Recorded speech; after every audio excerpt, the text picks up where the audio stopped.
요 근래에 지금 우리나라에 벌어지는 상황도 그렇고 그런 것들을 통해서 도대체 우리 인간에 대해서 인간이 어떤 특성을 갖고 있는가, 그 중에 이제 하나 소통을 얘기를 했는데요.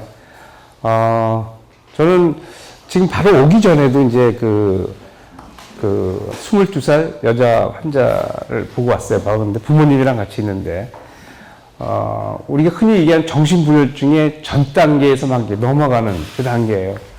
그래서 이제 이 부모님들이 저한테 데려와서 지금 몇 차례 지금, 3차례인가 4차례인가 했는데 약을 거부해서 좋아지지 못하고 있는 케이스인데, 이 딸이 뭐라고 얘기했냐면, 엄마가 있고 아버지가 여기 있는데, 이제, 저희들하고 정신불증 환자는 사실 이렇게 대화가 잘 안 되거든요.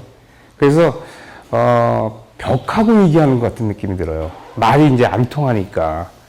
그래서 얘기하면서 본인 얘기하는 건 뭐냐면, 본인이 여기서 병원 다니지 말고 빨리 가서 공부를 해야 되겠다는 거예요. 왜 공부하냐 했더니, 공부해서 취업하기 위해서.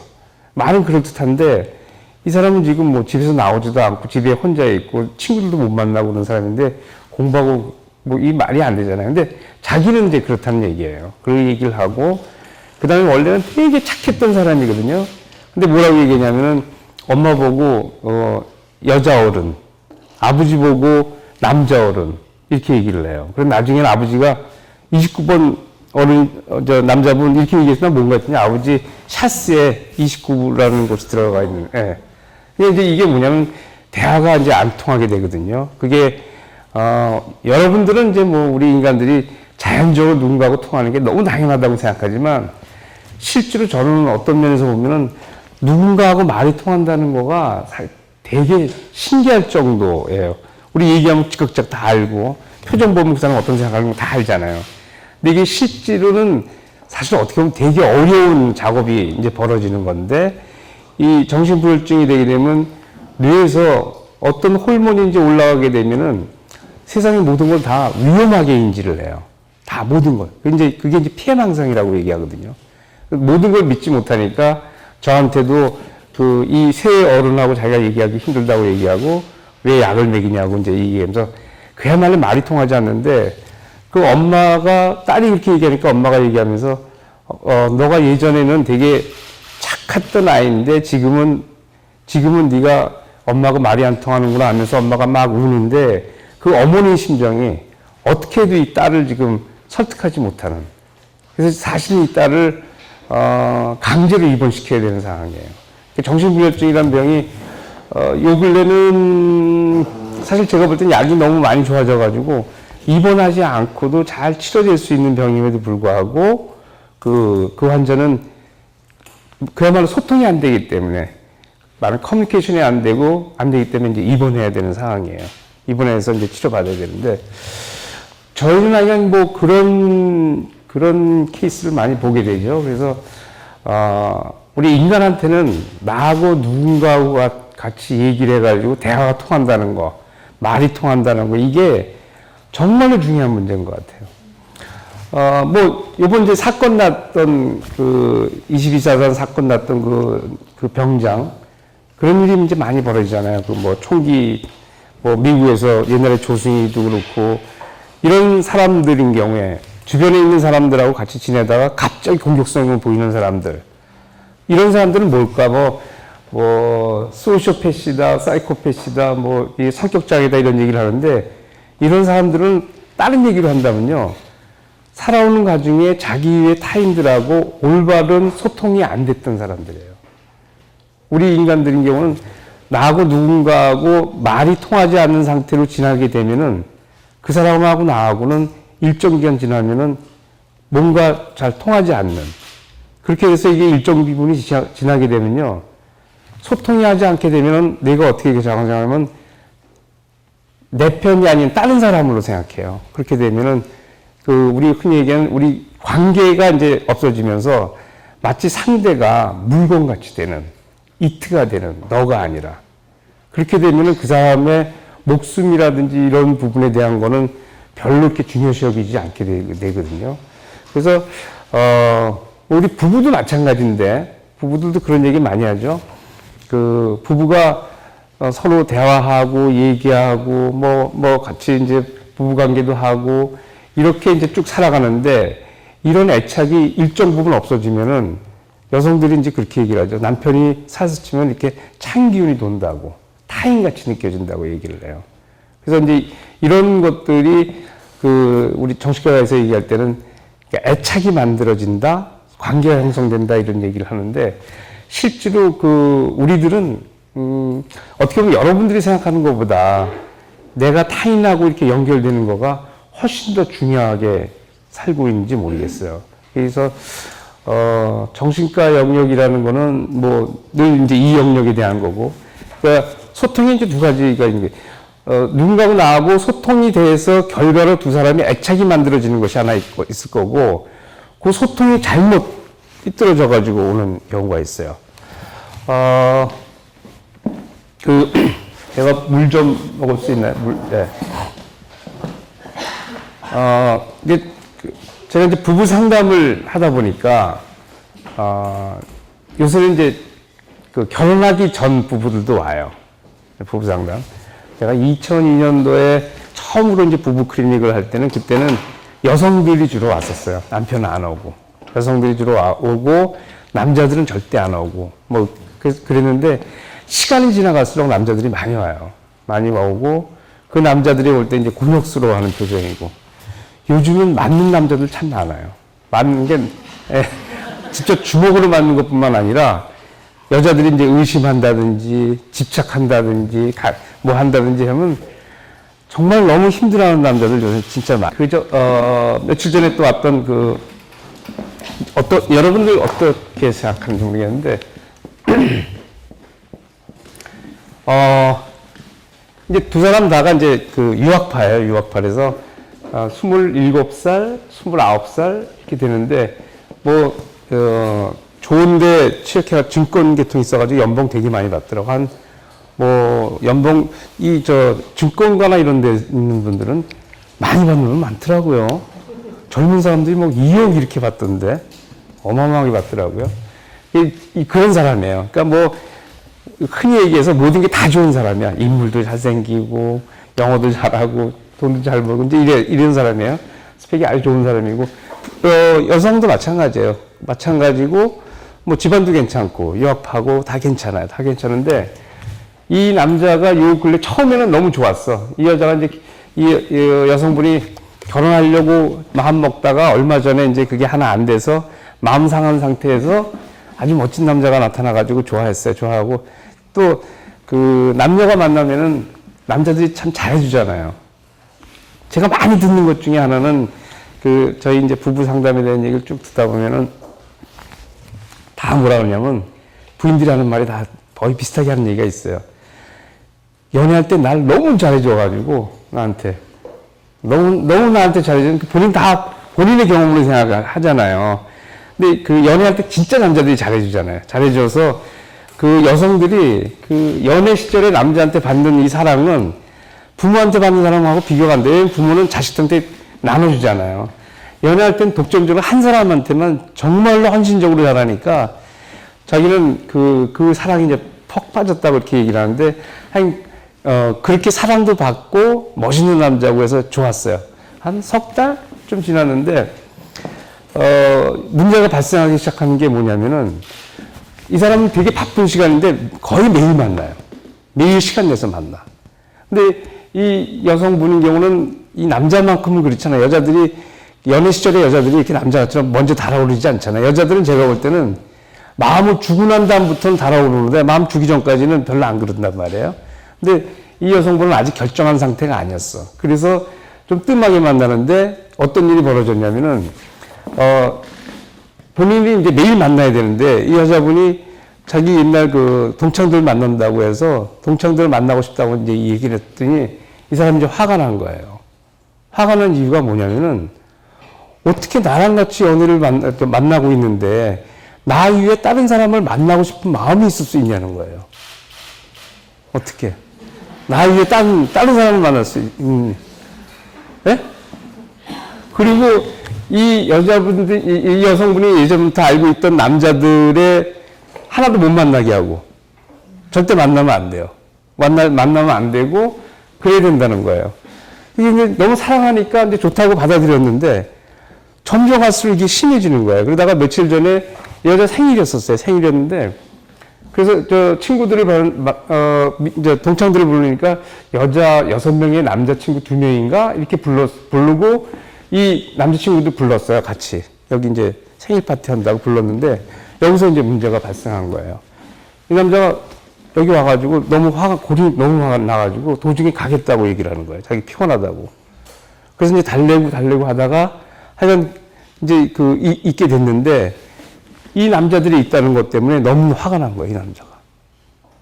그러면서 이제 얘기하는 게, 다른 사람한테도 잘하는 것도 이제 기분이 나쁘고, 그 다음에, 자기는 자기가 그렇게 좋아하는데, 이 여자가 자기를 그렇게 덜 좋아하는 것 같아가지고, 너무 기분이 나빠서 못 살겠다라는 거예요.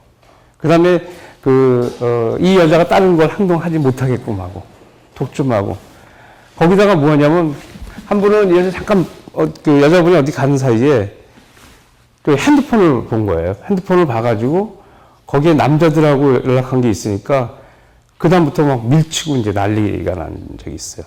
근데 여기서 이제 문제는 뭐냐면은, 저는 사실 쭉 면담해 오면서 이 남자분이 좀 걱정됐는데 너무 그러니까 남자인데 여자한테 집착하고 이런 게 좀 걱정이 되는데, 이 사람이 과거를 보면 뭐가 있냐면 이 사람이 이제 쌍둥이에요. 쌍둥이 형제인데 부모가 다 전문적인 직장을 갖고 있어가지고 한 사람은 할머니, 한 사람은 친할머니 이렇게 떨어져서 지내가지고 애정적인 욕구가 굉장히 큰 거예요. 애정이. 여성들인 경우에 보통 남자들이 이제 여성들한테 별로 이렇게 관심이 없는 게 걱정인데, 이 남자분인 경우는 애정적인 거 매일 만나자고 하니까 여자가 처음엔 좋지만은 점점 갈수록 뭐 핸드폰 보고 충돌되고, 그 다음에 이런 거예요. 핸드폰 봐가지고 남자랑 연락했다고 막 화를 내요. 그럼 이 여자가 핸드폰을 어떻게 보냐고 항의하잖아요. 그거 안 들어요. 내 핸드폰을 나 없을 때 몰래 본 거가 문제다. 그런데 이 사람한테는 그게 안 들리는 거예요. 본인에 대한 거.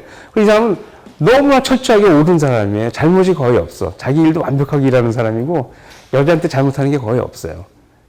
그러니까 이 남자는, 자기는 옳아. 근데 여러분은 어떻게 생각해요? 여기,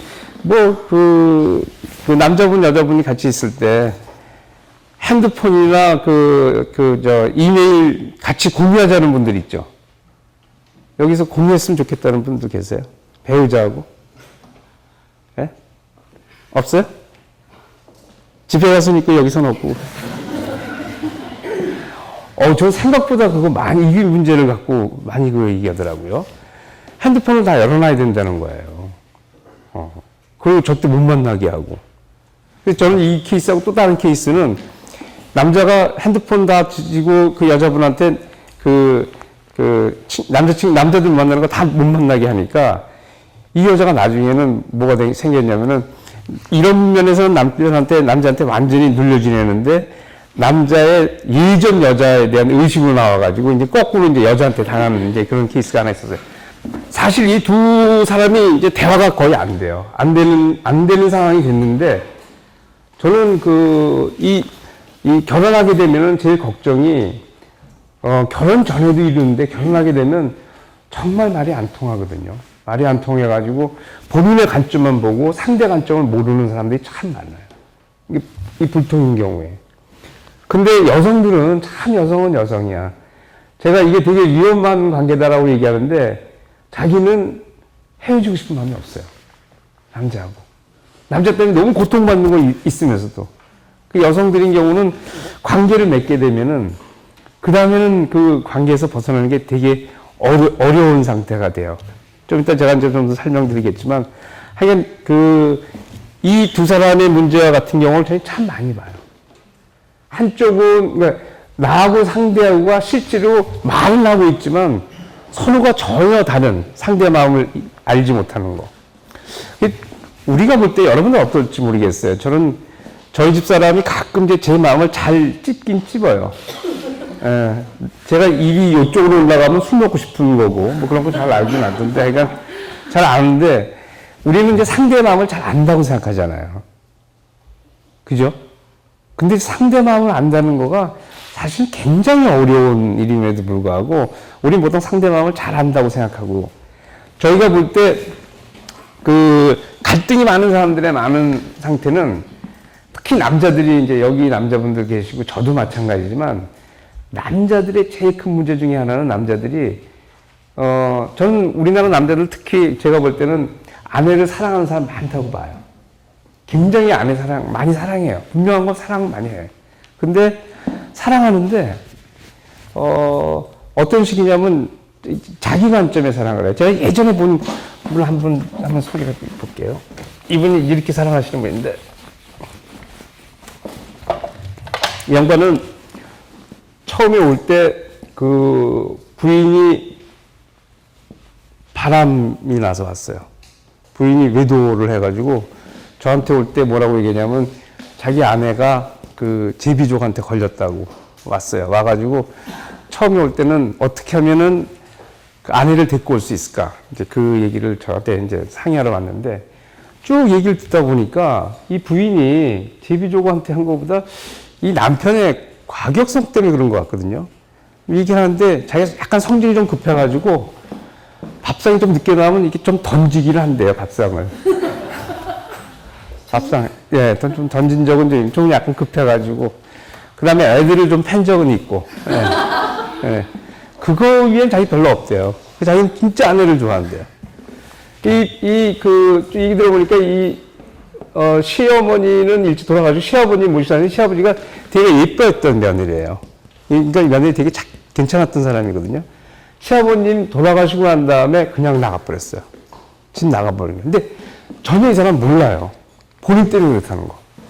왜 모르냐면은 자기가 아내를 사랑하니까. 예, 정말 잘 몰라요. 그래서 이제, 왔어요. 와가지고, 그 다음에 한 몇 달 다시 또 왔어요. 그런데 처음에는 부인을 어떻게 하면 데려오겠습니까? 이제 이 얘기인데 그때 제가 얘기 들으니까 남편의 이제 과격성 같은 거가 아내를 힘들게 하는데 우리 남자들이 좀 이따 제가 다른 기스트 하나 얘기하겠지만 폭력을 본인이 쓰는 거가 가족들이 얼마나 여자들이나 아이들이 얼마나 고통스러워하는지를 사실 잘 몰라요. 아 힘들겠지 이 정도만 생각하지 사실 부인이나 애들인 경우는 남편이 때리는 것뿐만 아니라 눈에 이렇게 부라리는 것도 굉장히 위협적이거든요. 사실 굉장히 무서워요. 그래서 지금 가정폭력방지법이나 이런 데의 법적인 정신은 실제 폭력이 아니라 폭력적인 상황, 그야말로 눈을 부라리는 그 모습, 이런 것도 폭력의 범주로 다 넣어요. 그리고 왜냐하면 여성들이 이제 힘들어하기 때문에.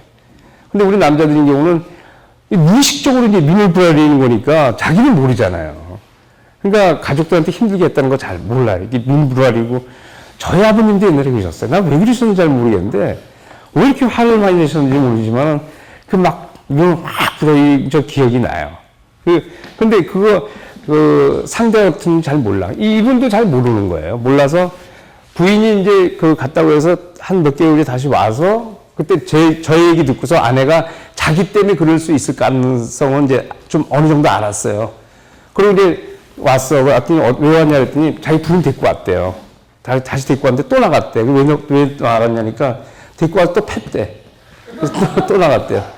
이걸 이제 몇 차례 하고 난 다음에 이제 한 두 차례인가 이렇게 하고 나서 분들이 이제 지방에 사는 분인데 그 부인이 서울로 도망가고 그랬는데 와가지고 이번에는 이 부인을 데려오는 방법을 물어보는 게 아니라 자기 잠 좀 자게 해달라고 그러더라고요. 자기 너무 힘들고 아내가 떠나가지고 힘들어서 이제는 아내를 데리고 오는 건 포기했다는 거예요. 잠 좀 자게. 그래서 뭐하고 지내시냐 그랬더니 이 부인이 사는 집 이 근처를 빙빙 도는 거예요. 자기 하던 공장 다 때려치고.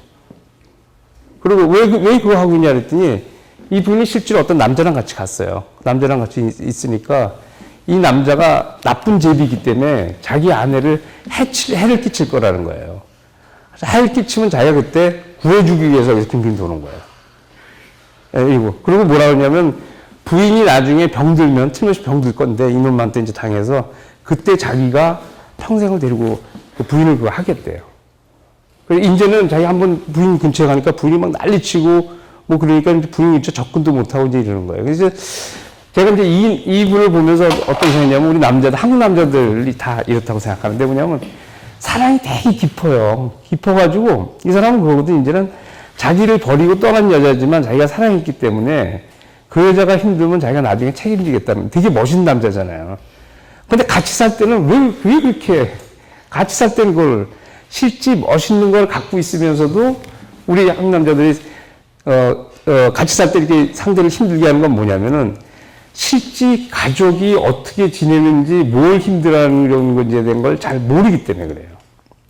저는요 어떤 생각이 드냐면 남성분들은 뭐 여기 계신 분들 어떨지 모르지만 어떻게 해야 부인이 행복할까요? 다 물어보면은 대부분 남성들이 하는 방법이 제가 사회적 파워가 있어야 되겠죠 라고 생각을 해요. 돈을 많이 벌거나 사회적 위치가 있거나 그래서 우리 가족을 잘 지켜주면은 가족이 행복할 것이다 라고 생각하는데 저는 여기 여성들한테 물어보지 않지만 그랬으면 좋지만 그게 여성들이 바라는 건 아니거든요. 여성들이 바라는 건 아마 이런 걸 거예요. 남편이 나 힘들 때 이해해주고 말이 통하고 같이 뭔가 같이 공유하고 이런 걸 거예요. 그러니까 여성들이 원하는 거는 남편이 돈 많아가지고 내가 돈을 많이 쓰는 거가 여성들이 좋을 것인가? 저는 그 부자인 분들도 많이 봤어요. 그리고 지금 뭐 저한테 오신 분들 중에는 뭐 재벌가에 있는 분들도 있고 뭐 옛날에 뭐 장관 하시던 분, 뭐 큰 뭐 임원하시던 분 여러분들 많이 있긴 하지만 그런 분들 제가 보면서 느끼는 거는 거기에 있는 여성들이 돈이 많기 때문에 행복하다. 그건 잘 모르겠어요. 이건 행복한 것 같아. 남편이랑 같이 돈이 막 벌릴 때는 행복한 것 같아요. 근데 벌리고 있는 상태, 돈이 많이 있고 있는 상태의 사람들인 경우는 아, 내가 200억 있으니까 행복하다, 30억 있으니까 행복하다. 그걸 행복하다고 얘기하는 사람은 갖고 있는 사람 중에서 극히 일부인 것 같아요. 난 이 정도면 돼요. 이런 사람은 극히 일부고 다들 뭐가 부족해. 남성이나 여성이나. 남자들은 뭐 중소기업 하면 어떻게든지 좀 큰 중소기업 되고 그런데 되면은 재벌급이 돼야 되고 재벌급이 되면 우리나라 큰 재벌이 돼야 되고 그러면 또 세계적인 거. 저는 이건희 그 회장 그 표정을 보면 그분이 물론 병도 있어 그렇지만은 이건희 회장이나 모든 그 재벌가에 있는 그 사장들 보십시오. 표정 보면요. 거의 부표정에 표정이 없어요. 편치 않아요. 그 양반들이 편치 않은 건 뭐가 부족하겠어요.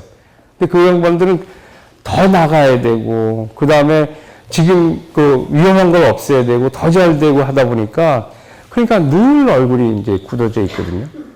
저는 제가 볼 때 그런 것 같은데, 저도 많이 갖고 있는 게 좋다고 생각해요. 근데 많이 갖고 있으면 걱정이 뭐냐면 그 갖고 있는 걸 다 신경 쓰고 보유해야 되잖아요. 솔직히 얘기해서 누굴 믿어요? 많이 갖고 있으면.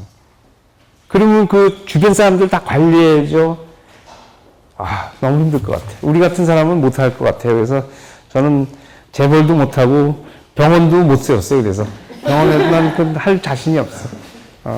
할 자신이 없고 이렇게 사는데 어쨌든 저는 많은 여성들이 바라는 삶이 글쎄 뭐 대통령의 부인이 되고 왕비가 되고도 여성들의 꿈일지 모르지만 실제 그걸 돼가지고 불행한 사람이 뭐 다이아나 옛날 황태자비 같은 사람들 또 일본의 그 황태자비도 마찬가지고 표정들이 별로 없잖아요. 실제 우리 행복을 얘기하는 건 뭐냐면은 저는 그런 것 같아요. 그냥 가족들끼리 간단하게 얘기하면 불편하게 하지 않는 관계에 있는 거. 상대가 불편하게 하지 않고 좀 가능하다면 내가 편한 거 해주는 거. 좀 이상한 말일지 모르지만 그냥 집에서 내가 편하게 있을 수 있고 그 다음에 내가 어떤 자세에 있든지 괜찮고 그 다음에 내가 뭘 좋아하는지 상대가 알고 이 시점에 내가 딱 일어나면 상대가 뭘 같이 했으면 좋겠다는 걸 서로 잘 맞춰가지고 뭔가 쭉쭉 잘 되는 그런 부부로 사는 게 제일 낫지 않을까 하는 생각이 들고 실제 제가 보기 여성들이 제일 바라는 건 그런 삶이라고 생각해요. 근데 뭐 안 그런 여성도 있을지 모르지만 그렇게 누군가하고 이렇게 말이 통하는 사람들을 좋아할 거다라고 생각을 해요. 미부에 대한 거가 앞으로 이제 굉장히 많이 알려지게 될 거예요. 저는 제가 지난번에 책을 쓰면서 이제 자료를 쭉 보다 보니까 제일 재밌었던 게 뭐냐면 그 미러 사이언스라 그러는데 그 MRI를 갖고서 감정을 찍는 거예요. MRI로. 사랑을 찍고 뭐 그래서 이제 사랑도 뭐 여러 가지 사랑이 있잖아요. 그러니까 처음에 막 그 초기에 사랑에 빠졌을 때 사랑이 있을 거고, 그 다음에 부부가 같이는 오래 지냈을 때 안정된 사랑이 있을 거고, 이런 사랑에 대한 걸 찍고, 뭐 별거 다 했어요. 그 엄마가 아기를 볼 때 엄마 뇌도 찍고요. 아버지가 아기를 볼 때 아버지의 뇌도 찍고 그랬는데, 엄마가 자기 아기를 볼 때 그 활성화되는 부위하고 아버지가 아기를 볼 때 활성화 부위가 달라요. 쉽게 얘기하면 엄마는 진정한 사랑이고 아버지는 그 정도까지는 안 돼요. 그 다음에 부모가 자식을 볼 때 마음하고 자식이 부모 볼 때하고 달라요. 부모가 자식 볼 땐 사랑의 부위가 돼. 근데 자식이 부모 볼 땐 사랑의 부위하고 그렇게 관계되어 있지는 않아요. 예, 그래서 이런 것들이 이제 그 많은 부분이 이제 알려지고 그럴 거라는데, 그래서 저는 그 부분이 되게 재밌었고요. 재밌어서, 사랑에 대한 건 이제 앞으로 많이 이제 알려질 건데, 도대체 사랑이 도대체 뭔가? 사랑이 도대체 뭔가? 근데 여러분들도 그렇고 저도 그렇고 사랑이 되게 좋다고 생각하지만, 사랑이 뭔지에 대해서는 사실 우리가 그 소설책이나 뭐 영화 제목이거나 노래 제목으로 사랑이 많이 나오긴 하지만, 실제 사랑이 뭔지에 대한 뭐 과학적, 객관적 이거는 잘 여러분들 생각하지 않으셨을 거예요. 뭐 호르몬 나오는 거 정도는 뭐 아셨겠지만은 사랑이 뭔가, 저희 뭐 그 얘기를 여러분들한테 약간 설명할까 그럽니다. 사랑이 도대체 과학적으로 사랑은 무엇인가에 대한 거. 여러분들 그 사랑의 가장 기본적인 행위가 어떤 거라고 생각하세요? 사랑. 스킨십이죠. 스킨십이라는 게 어떤 거예요? 스킨십의 정체. 그 만지는 거, 만지는 거. 예, 그거죠. 아, 가족이에요? 네. 그래서 나 깜짝 놀랐어요. 젊은 분이. 아, 그래서. 그렇게, 저는 그렇게 나이 그렇게 드신 줄 몰랐는데요. 고맙습니다. 스킨십인데, 딸이니까 이제 아버지 만지잖아요. 그죠? 스킨십에 두 가지가 있는 것 같아요. 스킨십은 되게 좋은 건데, 이게 남발할 수가 없잖아요. 남발 못한다고요. 근데 스킨십은 뭐, 조금 아까 이렇게 만지셨지만, 본인이 자기가 자기 살을 만져도 되게 따뜻하고 좋잖아요. 이렇게. 예, 이게 스킨십을 하게 되면은 뇌에서 사랑의 호르몬이 나와요. 스킨십이라는 건 뭐냐면 나하고 다른 사람하고가 이렇게 연합이 된다는 거거든요. 결합이 된다는 의미잖아요. 스킨십이. 부부관계라는 게 딴 얘기를 하면은 두 사람이 피부가 제일 많이 접촉되는 게 부부 섹스할 때 그거거든요. 이 스킨십을 할 때 이제 호르몬이 뇌에서 나오게끔 만들어놔서 저는 스킨십이 어떻게 보면 이게 가장 최초의 소통인지 몰라요. 소통. 나하고 누군가하고 피부하고 피부를 맞춰대는 게 예전에는 이거에 대한 기능에 대한 거를 잘 몰랐었어요. 몰랐는데 이게 최근에 해서 아까 얘기했던 MRI라든지 이런 또 호르몬에 대한 연구를 통해 가지고 스킨십을 하게 되면은 뇌에서 호르몬이 나오게 되고 그 호르몬의 결과로 우리가 안락한 기분을 느낀다는 거, 사랑의 호르몬이 나온다는 게 만들어지면서 뭐 스킨십은 많이 있잖아요. 아기가 이번에 세월호 사건 났을 때 그때 주변에 있는 사람이 그 유가족이나 한 사람한테 한 행위는 거의 다 인류적으로 친한 사람들인 경우는 안아줬을 거예요. 그 안아주는 행위라는 건 뭐냐면 그 안아줄 때 바로 우리가 흔히 얘기하는 그 스킨십 할 때 나오는 호르몬이 나와서 뇌를 진정시켜 주거든요. 아기가 다쳤을 때 엄마가 가서 하는 것도 안아주는 거고.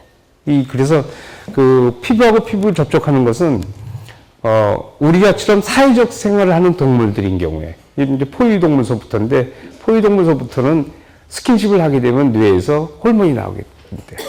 우리 강아지는 저희 강아지가 제가 집에 들어갈 때마다 그거 강아지 키우면 그건 좋긴 좋더라고요. 우리 사람 뭐 당연히 나오지도 않고 집에 들어가면 안 나와요. 안 나오고 우리 딸내미도 방에 누워가지고 왔어 이러고 있는데 강아지만은 그냥 달려와가지고 그냥도 아니잖아요. 막 애가 애원하잖아요. 애가 애원하는 그 태도가 어떤 태도냐, 그 여러분 알잖아요. 만져달라는 건데 결국 스킨십 해달라는 거예요, 이놈이요. 그래서 저는 우리 강아지 알기 때문에 이놈을 데려다가 이게 딱 다리도 올려놓고 막 비벼줘요, 손으로. 그럼 애가 기절해요. 거의. 그러다가 입 주둥인데 제 입을 이렇게 막 비비면 진짜 깨져버려요. 얘가 암컷이니까 그러지 수컷이면 아마 오줌 지렸을 거야. 예. 그게 뭐냐면은 이제 이 포유동물인데 얘네들이 스킨십을 할 때 이놈들이 말하자면 그때 호르몬이 나오니까 얘가 그때 막 비비면 그 피부 접촉이 한 40회 정도, 1분 40회 정도 할 때 제일 많이 나온다 그러거든요. 그러니까 이놈이 그걸 아니까 그러는 거예요, 얘가. 이놈이 그리고 이 스킨십을 하잖아요. 하는데 이놈이 그거 딱 몇 분 허용하냐면 한 1분 내지 1분 20초만 허용해요. 그거 지나면 그 다음에 못 만지게 해, 자기. 막 화내요. 네. 그래서 이게 뭐냐면은 스킨십에서 나오는 호르몬이 제가 볼 때는 꼭 밥하고 비슷해요. 밥 먹는 거하고. 우리 밥 많이 먹으면 못 견디잖아요.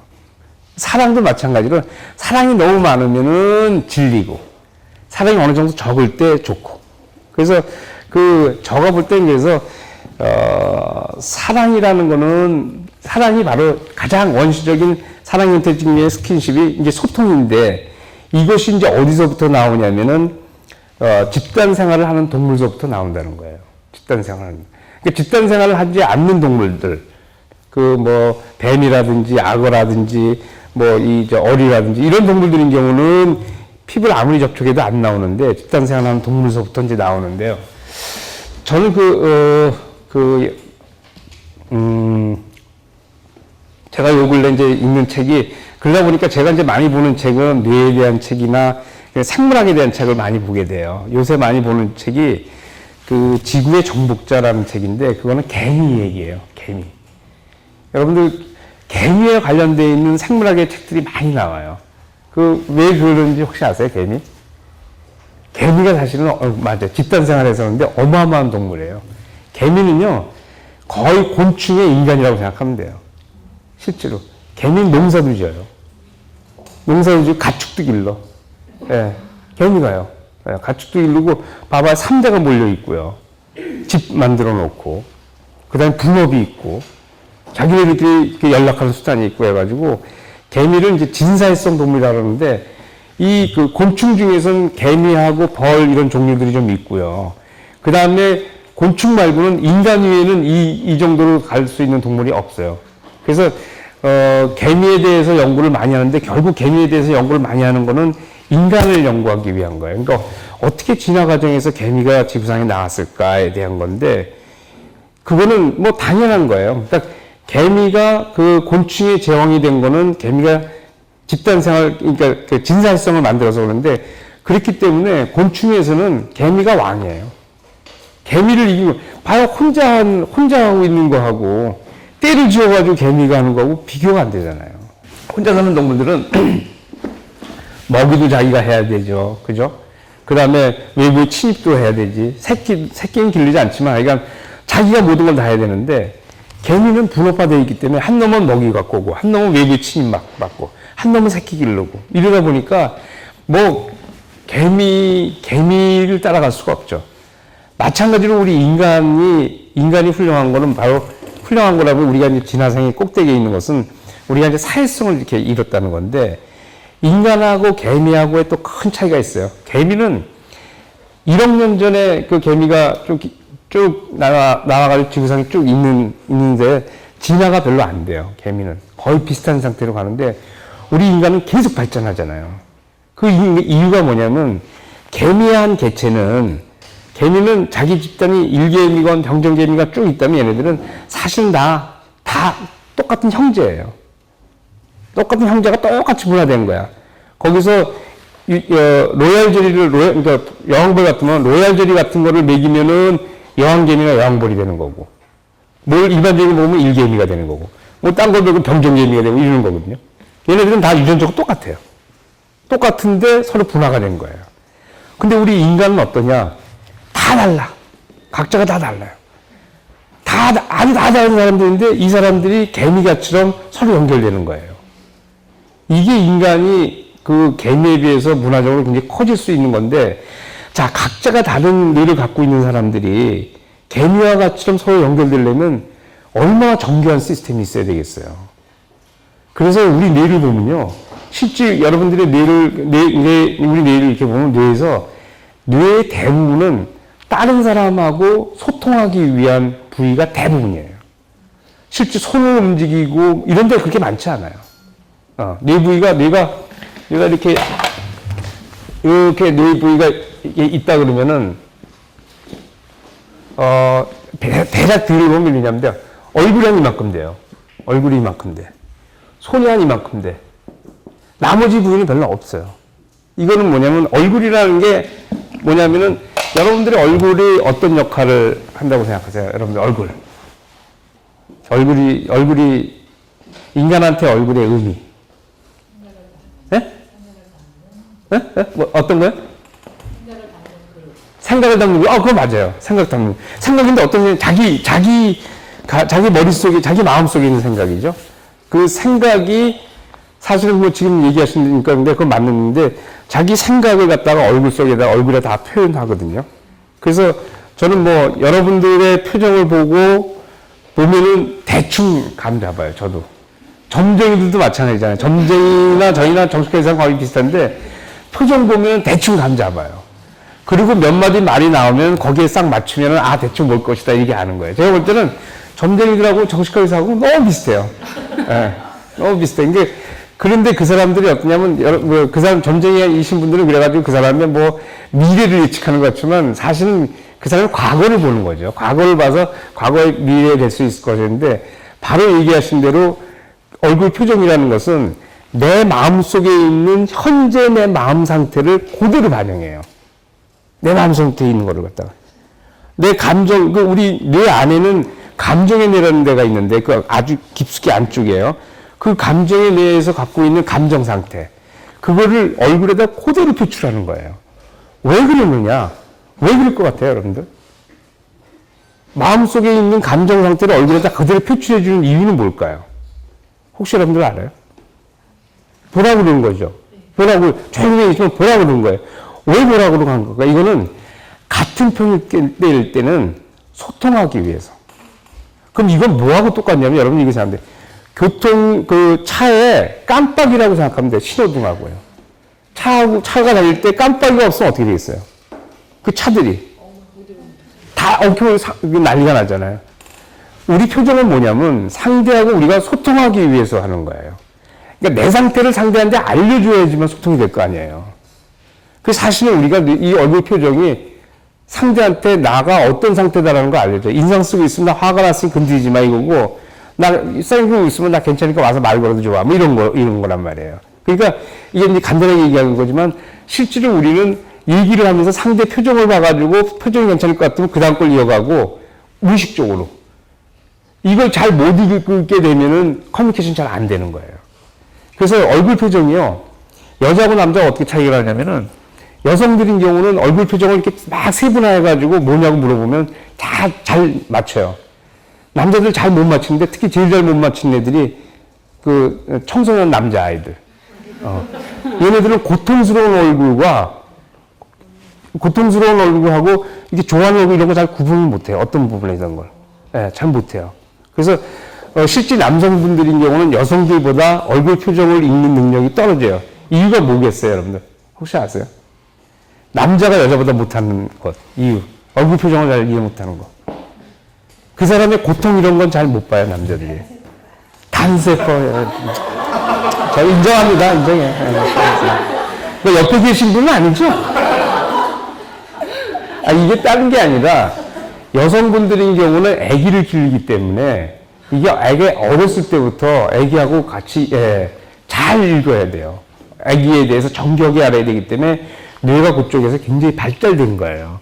남자들인 경우는 여성들만큼 이렇게 발달되지 않았어요. 이게 예전에 보면 여성들인 경우는 아기를 보고 남자들은 나가서 싸우잖아요. 싸우는 사람이 다른 사람 감정 봐서 뭐 하겠어요. 약 좀 봐가지고 치는 건 괜찮은데 그 사람 막 감정 봐가지고 이해할 이유가 없다고 남자들은요. 남자들은 이런 것이 별로 필요 없으니까 과거에 안 썼던 거예요. 그러니까 정보 교환만 하면 돼. 저기서